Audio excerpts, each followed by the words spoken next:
Friends, Bangladesh భారత్కి ఒక గట్టి జలక్ ఇద్దామని అనుకుంది. కాని 24 గంటల్లోనే భారత్ ఇచ్చిన కౌంటర్తో బంగ్లాదేశ్కి పగటి చుక్కలు కనిపించాయి. ఈ సామెత మీరు వినే ఉంటారు కదా, మొరిగే కుక్క కరవదు. నిజానికి ఈ మొత్తం గేమ్ బంగ్లాదేశ్ ఒక్క అడుగుతోనే స్టార్ట్ అయింది. స్క్రీన్ మీద చూడండి. బంగ్లాదేశ్లో ఇద్దరు సలహాదారులు ఒకరితో ఒకరు గొడవపడుతున్నారు. ఒకడు అంటున్నాడు, భారత్ గురించి నువ్వు తప్పు మాట్లాడా. మరొకడు తిరిగి లేదు, తప్పు నీదే అంటే వాళ్లలోనే చీలికలు పడ్డాయి. ఒకరోజు ముందు వీళ్ళు భారత్కి వ్యతిరేకంగా ఏదో అన్నారు.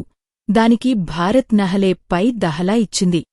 కాని అసలు ప్రశ్న, బంగ్లాదేశ్ లోపల ఏమి జరుగుతోంది? మరి భారత్ తన ఈశాన్య రాష్ట్రాల గురించి ఎందుకు ఇంత యాక్టివ్గా, దూకుడుగా మారింది? భారత్ ఇప్పుడు ఆ రూపం చూపించింది. ఇంతకు ముందు ఎప్పుడూ చూపలేదు. సో ఫ్రెండ్స్, జాగ్రత్తగా వినండి, ఇందులో వాళ్లు ఏమి అంటున్నారో. వీడియోలో యూనుస్ అనే వ్యక్తి ఉన్నాడు. ఆయన భారత్ ఈశాన్యంలోని 7 రాష్ట్రాల్ని ల్యాండ్లాక్డ్ అంటూ పిలిచాడు.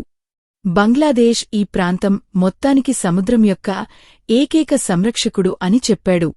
యూనుస్ ఇలా అన్నాడు, భారత్ తూర్పు భాగంలోని 7 రాష్ట్రాలు, వాటిని 7 సిస్టర్స్ అంటారు. అవి ల్యాండ్లాక్డ్ ప్రాంతాలు.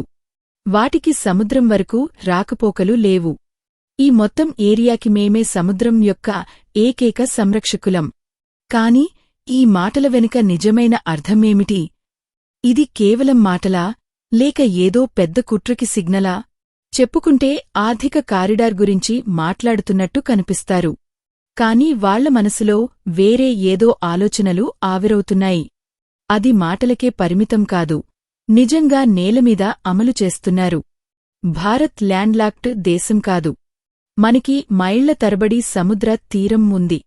మరి బంగ్లాదేశ్ ఎందుకు ఇలా అంటోంది? అంటే బంగ్లాదేశ్, చైనా కలిసి భారత్ ఈశాన్యాన్ని కొత్త భౌగోళిక, రాజకీయ ఆటలోకి లాగాలని చూస్తున్నాయా? దానికి భారత్ ఏం చేస్తోంది? నిజానికి యూనుస్, ఆయన సన్నిహితులు భారత్ ఈశాన్యం మీద ఎక్కువగా దృష్టి పెడుతున్నారు. మాటల్లోనే కాదు, చేష్టల్లోనూ కనిపిస్తోంది. ఆలోచించండి. షేక్ హసీనా ప్రభుత్వం పోయి కొత్త ప్రభుత్వం వచ్చింది. వాళ్లు ఏం చేయాలి? శ్రీలంకలా తమ ఆర్థిక వ్యవస్థని సరిచేసుకోవాలి కదా. కాని బంగ్లాదేశ్లో ఏమి జరుగుతోంది? కొత్త ప్రభుత్వం వచ్చిరాగానే ప్రతి అడుగు భారత్కి వ్యతిరేకంగానే పడుతోంది. ఆ దేశంలో పేదరికం, ఉద్యోగాల కొరత అయినా ధడధడలాడి ఆయుధాలు కొనుగోలు చేస్తోంది. టర్కీ నుంచి సైబర్ ఎయిర్ డిఫెన్స్ సిస్టంలు, ప్రమాదకర డ్రోన్లు, మిస్సైల్స్ తెస్తోంది. వీళ్లకి భయం ఎవరినుంచి? మయన్మార్ నుంచా? భారత్ నుంచా? లేక వాళ్లే ఎవరికోసం ఇబ్బంది సృష్టించేందుకు సిద్ధమవుతున్నారా? ఒకవైపు ఈ సైనిక తయారీ జరుగుతోంది, మరోవైపు మరో నాటకం మొదలైంది. యూనుస్ సలహాదారు ఆసిఫ్ మహమూద్ ఫేస్బుక్లో పెద్ద లిస్టు పోస్ట్ చేశాడు. క్యాప్షన్లో, భారత్తో జరిగిన 10 పెద్ద ఒప్పందాలు రద్దు చేశాం, మిగతావి పరిశీలిస్తున్నాం. ఆ లిస్ట్లో త్రిపుర చిట్టగ్రామ్ రైలు లింక్ నుంచి ఫేని నది, ఆదాని విద్యుత్ వరకు అంతా ఉంది. ఈ వార్త వచ్చిరాగానే గందరగోళం మొదలైంది. కాని 24 గంటలు కూడా కాలేదు, యూనుస్ మరో సలహాదారు తౌహీద్ హుస్సేన్ పరుగుపరుగున ప్రెస్ మీట్కి వచ్చేశాడు. అరెరే, ఆ లిస్ట్ అబద్ధం, తప్పు అన్నాడు. మేము 10 ఒప్పందాలు రద్దు చేయలేదు. కేవలం ఒక్కటే, భారత్ జిఆర్సి కంపెనీ నుంచి టగ్బోట్ కొనుగోలు, అది ఖరీదు ఎక్కువైంది కాబట్టి. ఇదిగో, ఒకే ప్రభుత్వంలో 2 పెద్ద సలహాదారులు, 2 వేర్వేరు మాటలు. అక్కడ అంతా బాగానే ఉందా? లేక భారత్ కఠిన ధోరణి తర్వాత యూటర్న్ తీసుకోవాల్సి వచ్చిందా? కాని భారత్ ఏం చేసింది? భారత్ చర్య అలాంటిది, బంగ్లాదేశ్కి ప్రతి సంవత్సరం గుచ్చుతుంది. అంతకుముందు యూనుస్ బృందం ఏం చేస్తోందో చూద్దాం. వాళ్లు తమ టీంలో షేక్ హసీనా సన్నిహితులుగా, భారత్ అనుయాయులుగా భావించే అధికారులమీద చర్యలు తీసుకుంటున్నారు. చాలామంది అధికారుల్ని బాధ్యతల నుంచి తప్పించారు, లేక నోటీసులు ఇచ్చారు. ఇదే సమయంలో బంగ్లాదేశ్లో కొత్త నిరసనలు మొదలయ్యాయి. డిమాండ్ చైనా సహాయంతో తీస్తా ప్రాజెక్టుని అమలు చెయ్యి. ఈ నిరసనలు ఎందుకు? మీరు అనుకుంటారు, ఒక ప్రాజెక్టే కదా, భారత్కి ఏం సంబంధం? సంబంధం ఉంది. చాలా పెద్దది. స్క్రీన్ మీద ఈ మ్యాప్ చూడండి. తీస్తా బ్యారేజ్ ఎక్కడ కడుతున్నారంటే భారత్ సిలిగుడి కారిడార్ లేక చికెన్ నెక్ దగ్గర్లోనే. ఆ సన్నని రహదారి మొత్తం ఈశాన్యాన్ని భారత్తో అనుసంధానిస్తుంది. ఈ ప్రాజెక్టు ద్వారా బయటి శక్తులు ఇక్కడ ప్రభావం పెంచుకుంటే భారత్ ఈశాన్య రణనీతిక స్థితి క్లిష్టమవుతుంది. ఇది చిన్న విషయం కాదు, పెద్ద కథ. ఇప్పుడు భారత్ తన జవాబు ఇచ్చింది, నిశ్శబ్దంగా, గొడవ లేకుండా.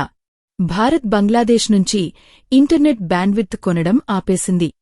గతంలో ఈశాన్య రాష్ట్రాలకి ఇంటర్నెట్ అందించేందుకు బంగ్లాదేశ్ సబ్మరైన్ కేబుల్ నుంచి బ్యాండ్విడ్త్ తీసుకునేవాళ్లం.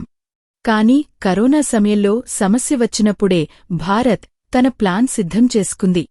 21 అక్టోబర్ రాత్రి 12 గంటలకి బీఎస్ఎన్ఎల్ బంగ్లాదేశ్తో తన చివరి లింక్ కూడా మూసేసింది. ఇప్పుడు బీఎస్ఎన్ఎల్ ద్వారా భారత్ స్వయంగా ఈశాన్యానికి ఇంటర్నెట్ ఇస్తోంది. దీనితో బంగ్లాదేశ్కి ప్రతి సంవత్సరం దాదాపు 5.46 కోట్ల ఆదాయం పోతోంది. కాని డబ్బు కంటే ముఖ్యం భారత్ భద్రత. భారత్ స్పష్టంగా చెప్పేసింది, మీరు మా భద్రతకి సవాలు విసిరితే మేము ఆర్థిక దెబ్బ కూడా ఇవ్వడానికి వెనుకాడము. ఫ్రెండ్స్, బంగ్లాదేశ్ చైనాతో తీస్తా నది జల ప్రాజెక్టు కోసం దాదాపు $1 బిలియన్ అప్పు తీసుకుంది.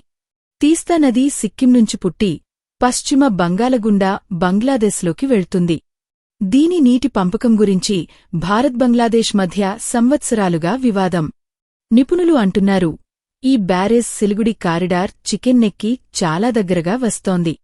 చైనా తీస్తా ప్రాజెక్టు, లాల్మోనిర్హాట్ బేస్ రెండింట్లోనూ పాల్గొంటే బంగ్లాదేశ్లో దాని ఉనికి పెరుగుతుంది. భారత్ ఈశాన్య రంగంపై ప్రభావం పడే అవకాశం ఉంటుంది. అంతేకాదు, బంగ్లాదేశ్ లాల్మోనిర్హాట్ ఎయిర్బేస్ని మళ్లీ సక్రియం చేస్తోంది. రెండో ప్రపంచ యుద్ధం నాటి పాత ఎయిర్బేస్. ఈ బేస్ దూరం భారత్ చికెన్ నెక్ నుంచి దాదాపు 100 కిలోమీటర్లు. భారత్ కూడా చప్పట్లు కొట్టి కూచోలేదు. ఇప్పుడు బీఎస్ఎన్ఎల్ నేరుగా ఈశాన్యానికి ఇంటర్నెట్ అందిస్తోంది. దీనితో బంగ్లాదేశ్కి సంవత్సరానికి దాదాపు 5.46 కోట్ల ఆదాయం ఆగిపోయింది. భద్రత దృష్ట్యా ఈ అడుగు అత్యంత అవసరం. ఇప్పుడు మొత్తం ఈశాన్య రాష్ట్రాలు భారత్ డిజిటల్ వ్యవస్థలో పూర్తిగా అనుసంధానమయ్యాయి. అంతేకాదు, భారత్ బంగ్లాదేశ్ నుంచి కొన్ని వస్తువులు, ముఖ్యంగా బట్టల దిగుమతిపై నిషేధం విధించింది. ఏప్రిల్ 2025లో బంగ్లాదేశ్ కార్గోలకి ట్రాన్స్షిప్ సౌకర్యం కూడా ఉపసంహరించుకుంది. నిపుణుల ప్రకారం ఈ చర్యలతో బంగ్లాదేశ్ దాదాపు $770 మిలియన్ వాణిజ్యంపై ప్రభావం పడుతుంది. అది మొత్తం ద్వైపాక్షిక వాణిజ్యంలో 42%. ఇక సైనిక రంగం మాట్లాడుకుందాం. బంగ్లాదేశ్ టర్కీ మధ్య ఒక చారిత్రక రక్షణ ఒప్పందం దాదాపు చివరి దశలో ఉంది. దీనిలో బంగ్లాదేశ్కి సిపర్ దీర్ఘ దూరవాయు రక్షణ వ్యవస్థ, హిసార్ ప్లస్ మధ్యస్థ దూరవాయు రక్షణ వ్యవస్థ, టిబిడియో drone, TRG-300 multiple launch rockets, Cobra 2 armoured వాహనాలు, బోరాన్ హోజర్ లభిస్తాయి. అంతేకాదు, బంగ్లాదేశ్ చైనా నుంచి 20 J-10 CE ఫైటర్ జెట్లు, 16 JF-17 విమానాలు కొనుగోలు చేయడంపై పనిచేస్తోంది. నిపుణులు అంటున్నారు, ఈ ప్లాన్ షేక్ హసీనా కాలం నుంచే సిద్ధంగా ఉంది. కాని యూనుస్ వచ్చాక చైనాకి ఈ ప్రతిపాదన బంగ్లాదేశ్ స్వయంగా ఇచ్చింది. అర్థం స్పష్టం, బంగ్లాదేశ్లో చైనా ఉనికి పెరుగుతోంది. దీనితో భారత్ ఈశాన్య రంగంలో భద్రత, రణనీతి విషయాల్లో మరింత అప్రమత్తంగా ఉండాల్సి ఉంటుంది. ఇది కేవలం వాణిజ్యం లేక రక్షణ కథ కాదు. ఇది భౌగోళిక రాజకీయాల పెద్ద ఆట. ప్రతి అడుగు ప్రభావం, రణనీతి మొత్తం దక్షిణాసియా దిశని నిర్ణయిస్తోంది. మీకు ఏమనిపిస్తోంది? బంగ్లాదేశ్ చైనా ఉచ్చులో చిక్కుకుంటోందా? భారత్ ఈ చర్య